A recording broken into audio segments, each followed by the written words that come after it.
Today's show is sponsored by Indie Film Hustle's Filmmaker process.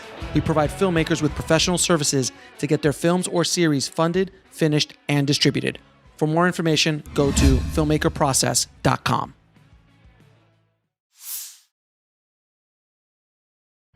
One part of filmmaking that is not really taught in schools very often, and I know I've had to deal with it. I'm sure you have too. Every director has ever had to deal with it. Is the inevitable politics of being on set, the hierarchy, dealing with the politics of actors or crew or studio or producers. Can you talk a little bit about how you as a director deal with those politic moments, which when you have a group of people, it's going to happen? Yeah. Well, you've mentioned, by those 7 people you've mentioned, if you triangulate them, you've mentioned about 49 different relationships. So or maybe more. So I'd have to talk about them somewhat separately. The one thing I would say is I have over time come up with a kind of an analog to what a film set is, and because it's not a startup and it's not a team, it's not a business, it's this group of people all coming together with a common goal, but the goal is ephemeral. The goal is a story. And I think of it a little bit like sort of like the sailing ships in the 16th century. That everybody on that ship is a master. The ship's carpenter, the sailmaker, the cook, the navigator. Everybody is an expert in what they do. And at the front of the ship, up in the prow of the ship, is some guy with a big long beard, blown back by the spray and the wind, and he's saying, "I know the way, follow me." But he doesn't really know the way. Right. He has an idea, but somebody's got to say that. And all the rest of them are probably capable of being that guy who's up there, but they don't want that gig. They're perfectly happy being in their own department, doing their thing as experts, and also grumbling that the son of a bitch up there doesn't know what he's doing. But they're wonderful people. Right. In my experience, film people on a set are funny as shit. They are capable of working in long hours, in inclement conditions, with crummy food, and there's a love there. And there's a commitment to this thing, and it's romantic. It's a beautiful thing. So generally, I find a crew to be just the best part of it, or all of that.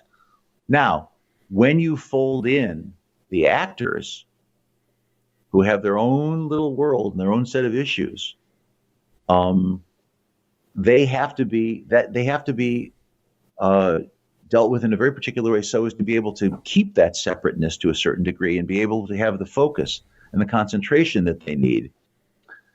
But you'll also find that if actors are not in gratitude for their opportunity or not aware of what's happening, they could lose a crew too. An actor could get a crew to do anything for them, or they could have a crew that's working against them. And it's often a factor of what their nature is, a little bit of sensitivity on their part, or kindness, or awareness of what other people are going through goes a very long way, and vice versa, because a crew could sabotage an actor just in some very subtle but very, I think, unhappy ways. But go ahead. No, and I think the same goes for directors. Like if you don't, I mean, I've had crews, I've been on sets where the crews are completely against the director. On either in television, because television's even rougher, and that's a whole other conversation. But in a feature world, they come in, and if you just a little bit of kindness, saying hi to them, saying thank you, those little things, making sure that they're fed on time. These little things go such a long way when you're at hour 12 and you need them to go another 30 or 40 minutes. Totally. And also, I was very young when I started really directing. I mean, I was maybe 26 and I would do some of these shows at Universal. And those guys, they had been working for 35 years. They'd done thousands of hours. Right.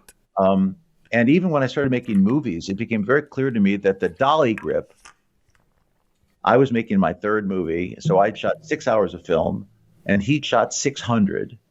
And when I would start to say, okay, now we're going to put the camera over. And by the time I point, he was already moving the dolly over to where the camera was going to be because he knew. So the part of it was actually surrounding myself with people who really knew much more than I did and trying to pay attention and really ask, dumb questions and try to listen. Very absolutely. When you try to then factor into the executives and that whole dance, that's a whole other story about, That's another podcast. It really is. It really is. To watch the rest of this interview, head over to indiefilmhustle.com.